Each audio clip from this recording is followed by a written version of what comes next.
welcome back to the channel. My name is Sarah. This is going to be a 2-week, I think at this point, or another week wrap up of reading.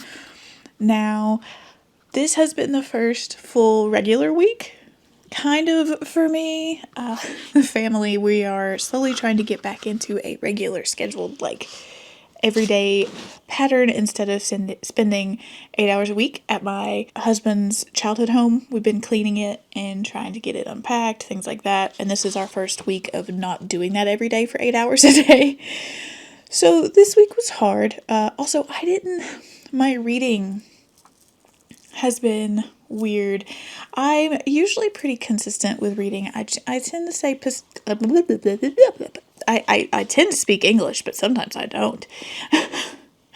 I tend to stay pretty consistent. I don't doom scroll a lot. I try not to, at least. I don't watch TV. Pretty much the only thing I do besides handicraft hobbies is read. That's my thing. I read. But this week it's just been so hard to focus. And I know it's like a grief and a trauma response and stuff, but man, my reading has felt very weird. So anyway, let's talk about what I have read. I don't know if I talked about Silver and Blood by Jessie Mahalik. I did finish this. I'll talk about it briefly just in case. I ended up on a 3-star with this one. I didn't absolutely love it, which I was kind of disappointed about. I was very much looking forward to it, and in the first part of it, I really liked it. I can actually tell you very little about it because in the end it ended up being so meh. And I can tell you when it started to go south for me. I originally liked it because we have our female main character who is forced into the woods by her fellow villagers after a beast attacks this man who is kind of reprehensible. I think he wanted to date her, or they dated briefly and she shot him down, or something. Your standard fare. That part felt a little, we tried hard, but it felt very cliched. Anyway, she goes out into the woods to hunt this beast, and she meets this man. She gets hurt. He, of course, comes to her rescue and takes her back to his magic castle, which is sentient, which I loved that part. I mean, let me tell you, I love me a sentient house, a haunted house, a sentient castle. I was in it for that. That was great. And he has an animal companion, which is a very smart magic wolf that changes sizes and stuff. Okay, I'm on board now. I like this. We get to about 40%, maybe 50%, and we start to realm hop, and we end up in the realm of the fairy, and at this point, it took a steep nosedive for me. And I could tell you exactly the point at which it did, and that was when we find out where the animal companion comes from, who he is, and I went, oh, well, that ruined it. Out loud. I said, oh, that ruined it. And then the whole book just went, for me. Personal taste. It just went down what I felt were kind of predictable and cliched paths. I was hoping we would stick to the castle and the slightly Beauty and the Beast vibes and stuff. So it just wasn't for me. And you know what? That's okay. I understand it's not for everybody. If it sounds interesting to you, as long as you go in with the full knowledge that we don't stay in the castle and things go out broader and we get a little more familiar tropes in there, as long as you're okay with that, you're probably going to enjoy this. Just not for me. That's okay. And it is 400 pages. It felt very long to me. Probably just because I was so checked out. It felt long. So a miss for me on that. Then I proceeded to binge my way through 5 volumes of Naruto.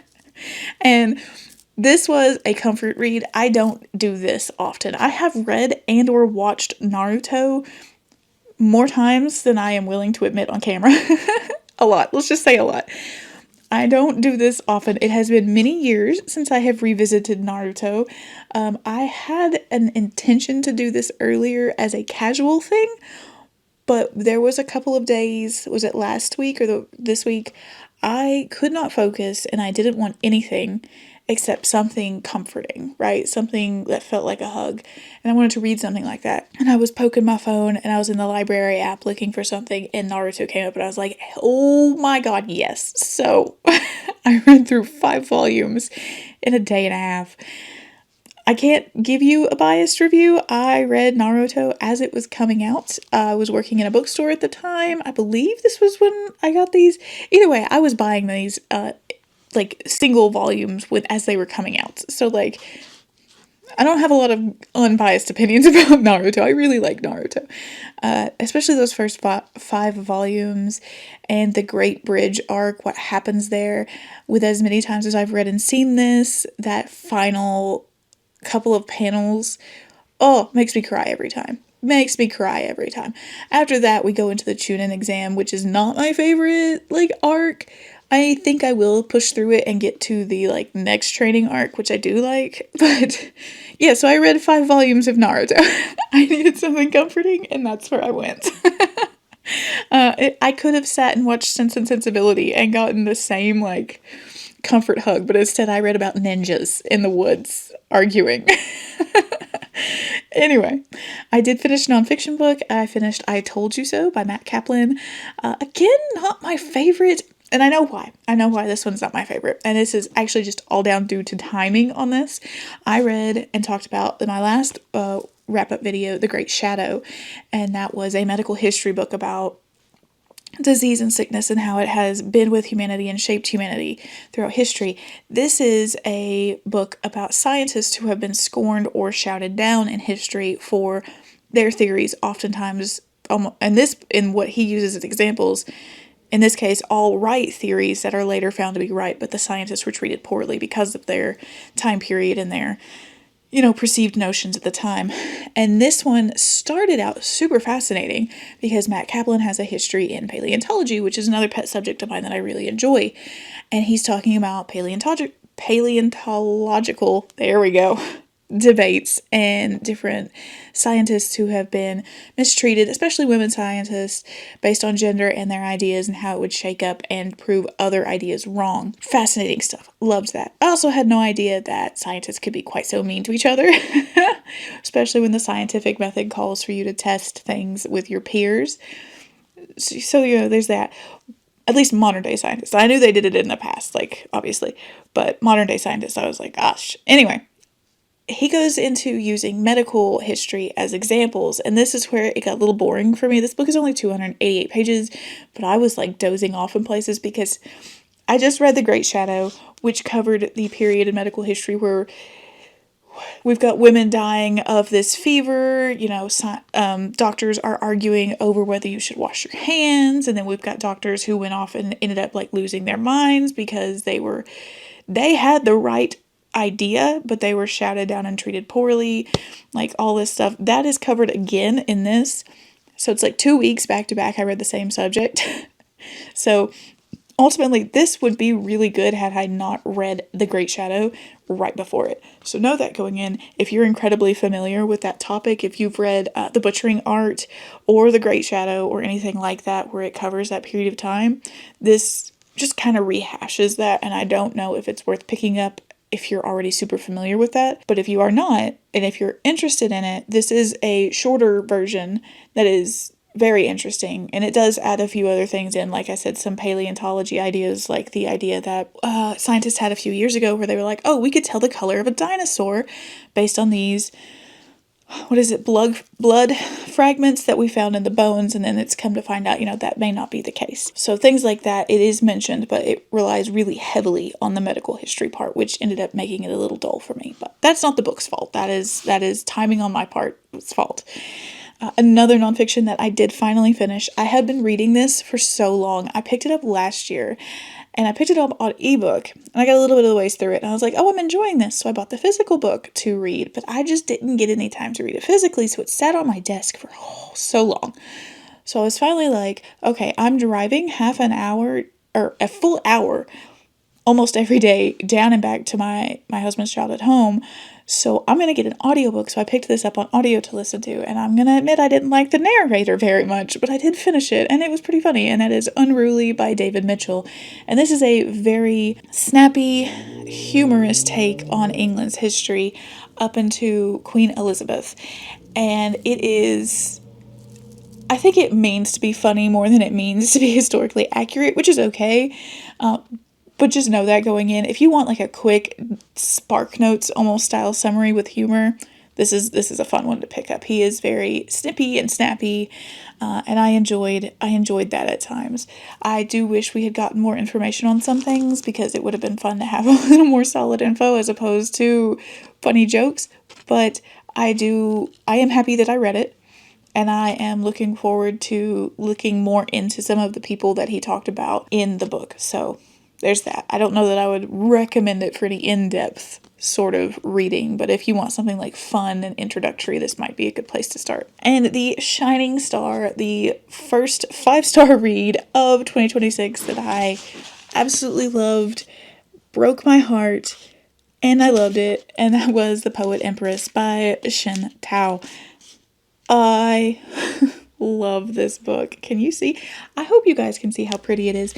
In person, this is like sparkly and shiny, and this sprayed edge, look how bright that is. Oh my god. I took a picture of this for my Instagram, and the way the light was hitting this and Graceless Heart, which I haven't read yet, it's on my TBR, they're so reflective that it was putting a reflection on the bench in front of the books, which was frankly awesome. But this is just fantastic. This is a fantasy novel about, I think it's Wei Fin. I can never remember her last name. Every time I write about it, and I've written a review for it too. Wei Yin. Wei Yin is a young, poor village girl. Her family is struggling. This world is in a famine, and the village she's at, they're barely making it. They're barely surviving. So when news comes down that the emperor's son, his heir, is looking to create his like his concubines. He's looking for concubines to fill his staff. I don't know, that's a weird way of putting it. And they're putting out a call to all the girls in the villages around the capital. And her village decides to put her forward. She's the right age. She's relatively pretty for village standards. And so they're like, here, we're going to give you all of this food and all of these things to try and help you make it to the capital. And you can send us back money and food. And she's like, okay. And in a fit of naivety, she does this. Well, on the day of choosing, she only gets chosen because she begs the man choosing. She says, please let me come so I can help my people. He's not going to let her come. He says something like, you're a joke, girl. And she says, let me be a joke then. Let me be a joke to the heir. Let him laugh at me, but let me make it there so I can get something to help my people. And so he's like, okay, fine. He's a eunuch. He was like, okay, fine, I will take you to him. She's sent to the emperor's palace. She goes through a month-long training, and then at the choosing ceremony where the emperor's heir chooses his concubines, he chooses her on a whim as a joke to upset everyone because this young man is absolutely horrible.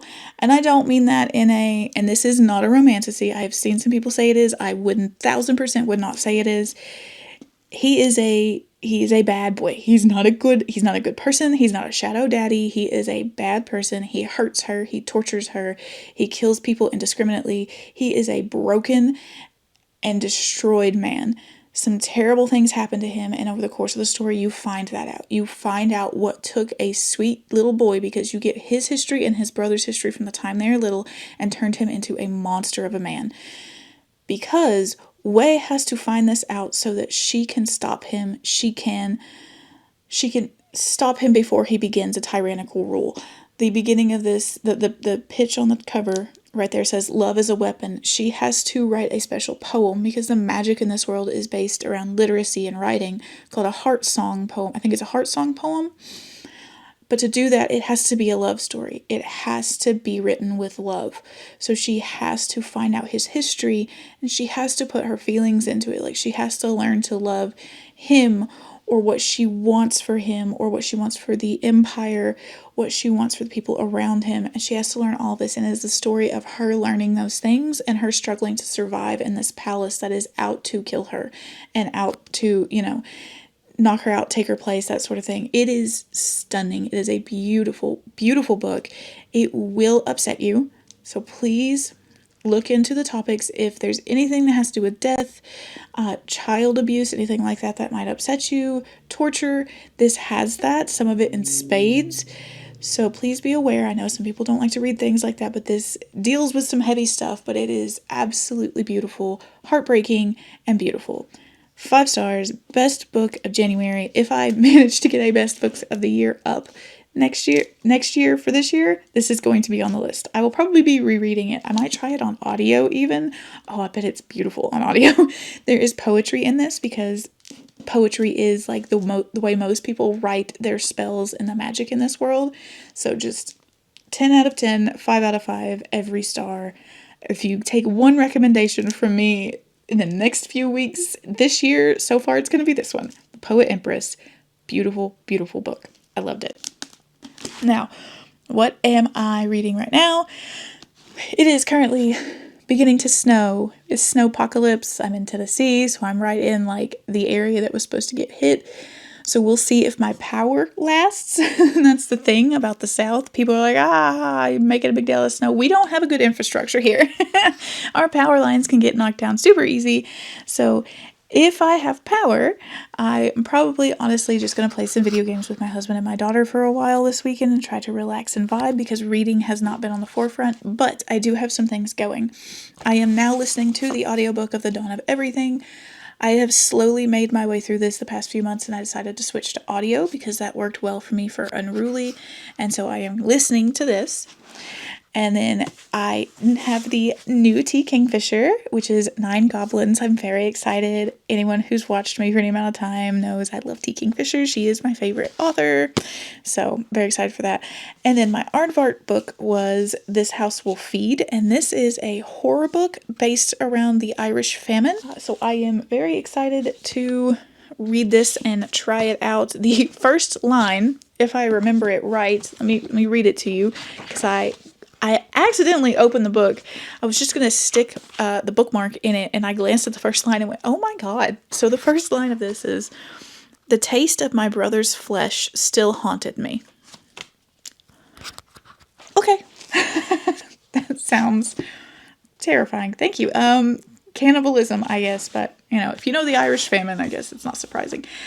So I am going to probably focus on those. My Kindle book is it We Are Legion, We Are Bob? It's the first Bob verse book.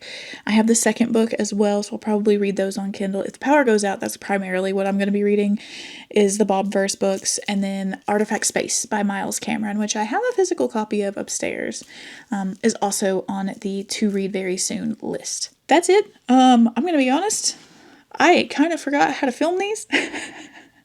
But that is it for this weekend wrap up of reading.